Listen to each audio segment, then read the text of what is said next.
Traveling is a means to success. Do subscribe Travel and Taste channel and like videos. For further videos, stay connected. Top traditional Sweden foods and dishes to try when you are in Sweden. While Sweden, like other Scandinavian countries, is known for its fish dishes, there are many different flavors, recipes and foods to try. Swedish gastronomy is something special, to be savored one flavorful meal at a time. From cinnamon buns to Pitepalt, meat-filled potato dumplings, here are the most delicious sweet and savory delights you'll want to eat again and again in Sweden. Bring an appetite. Saffransbullar and cinnamon buns. Saffransbullar, saffron buns, are usually served during the Christmas season, generally from Halloween until New Year's Day. They're an essential part of Sweden's Lucia feast day celebrations, Lucia Tag, the 13th of December. In the past, this was thought to be the longest night of the year. Another much-loved pastry is the cinnamon bun, a sticky treat offered year-round and something of a habit with morning coffee. Prinsesstårta. Topped with a bright pink sugar rose, the Prinsesstårta, princess cake, is something to see. The story behind its popularity? It was a much-loved birthday treat made for the daughters of Prince Carl, 1861 to 1951, by their teacher, Jenny Ekström. Today, the cake makes an annual appearance during the third week of September. If you can't be in Sweden at that time of year, the Prinsesstårta is also popular during other festivals and birthdays. Meatballs. Anyone who's ever been to IKEA will have encountered this porky Swedish favorite. Ideally, you want to hold out for the classic format, meatballs just like mom used to make or homemade, which means visiting Sweden. The recipe varies from region to region. In the north, they don't use a lot of pork, less fat, in the meatball, while the farther south you go, you'll find the opposite. Its side dishes, macaroni or mashed potatoes, cream sauce and lingonberries, are as delicious as the main event. Ärtsoppa. With hearty chunks of rimmet flask, bacon, ärtsoppa, yellow pea soup, is a nourishing classic, and a university student staple, that has been warming winter-chilled bellies since medieval times. Because, historically, the consumption of meat on Fridays was frowned upon for religious reasons, Thursday was always the big night for it, as it still is today, usually as a starter. The custom is to follow it with pancakes dolloped with cream and jam. Toast Skagen. Created in the late 1950s by chef restaurateur and national treasure Tor Ettman, 1916 to 2003, Skagen toast is now part of the nation's culinary repertoire, equally popular as a starter in cafes and at home. It's a piece of sautéed bread topped with prawns, white fish roe, Dijon mustard, mayonnaise and a sprig of dill. It's Swedish elegance in a mouthful. Skagen is the name of a fishing port in the northern part of Denmark. Gubbröra. In a country that lives, eats and breathes seafood, Gubbröra, old man's mix, is a tasty classic, an egg and anchovy salad. It's served on a thin slice of dark bread and rolled out routinely during national celebrations. You might be offered it as a starter or a midnight snack. Pickled herring. Herring fishing has been an occupation in Sweden since the Middle Ages, and in its pickled form, the piscatorial staple is at the center of the smörgåstårta, the Swedish buffet of meatballs and prinskorv, mini sausages, or cured salmon. Pickled herring takes different flavors, onion, garlic, dill, mustard, and is often served with potatoes and sour cream, and sometimes boiled eggs. Chives and sour cream. Especially popular during Sweden's time-honored midsummer festivities, chives and sour cream is perhaps the most popular dish you'll find on the festive table. It's the perfect accompaniment to a lunch of cold potatoes and salmon or pickled herring. Knäckebröd. Crisp bread, known as knäckebröd in Swedish, was once considered food for paupers, but that hasn't dented its everyman popularity over the past 500 years.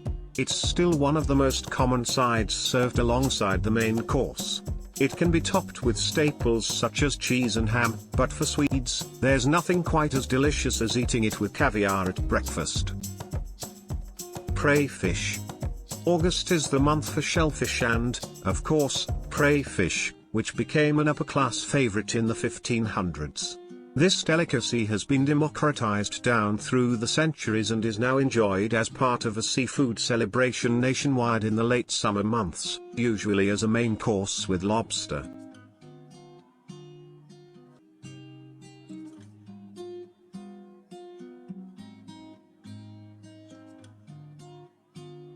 Gravlax with dill potatoes. Gravlax, dill-cured salmon, has traveled beyond Sweden to grace tables around the world today. It's typically served with mustard sauce, which has French origins. A fixture on the traditional smorgasbord, gravlax is thinly sliced and often comes with cold potatoes and dill. It's delicious.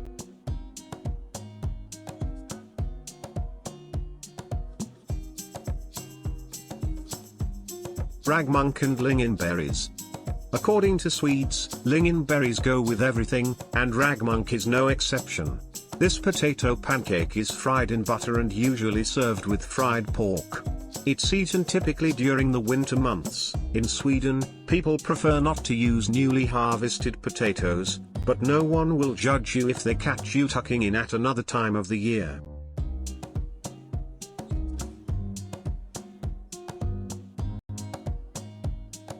Jansson's Temptation.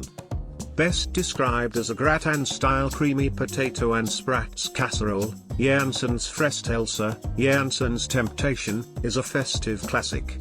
The dish can be served at any time of the year, but Swedes tend to favor it during the Christmas season. If you're wondering about the curious name, the dish is said to have been named after Pelle Jansson, 1844 to 1889, a Swedish opera singer and celebrated Epicurean. Pittipanna. Unknowingly, you've probably had this dish before, possibly even at home, for a hangover-busting breakfast. It's similar to a hash, a fried until caramelized combo of potatoes, onions and meat, usually smoked sausage or bacon but sometimes leftover steak, lamb or ham hock. It's served with a sunny side-up egg, pickled beetroot. This is a Swedish recipe, after all, and salty, tangy gherkins. If you're heading off to make yourself some now, you could even chuck in some chopped chives or parsley to add a herby bite. Filmjölk. Thinner than yogurt but thicker than milk, Filmjölk is a mysterious liquid. It's milk fermented with a particular species of bacteria to produce lactic acid and diacetyl from the milk, giving the drink its uniquely sharp, buttery flavor. It's a bit similar to buttermilk. It's used in Sweden mostly as an accompaniment to breakfast, on muesli or with cereal or crushed crisp bread and fruit. It's so popular in Sweden that you can buy it in supermarkets in many flavors, from strawberry to honey. Pitepalt. Comforting and filling, these potato dumplings are a favorite in northern Sweden. Grated potatoes are mixed with flour to make a dough, a bit like gnocchi. A hole is then poked into the middle, and diced or minced pork belly seasoned with herbs and pepper is stuffed inside.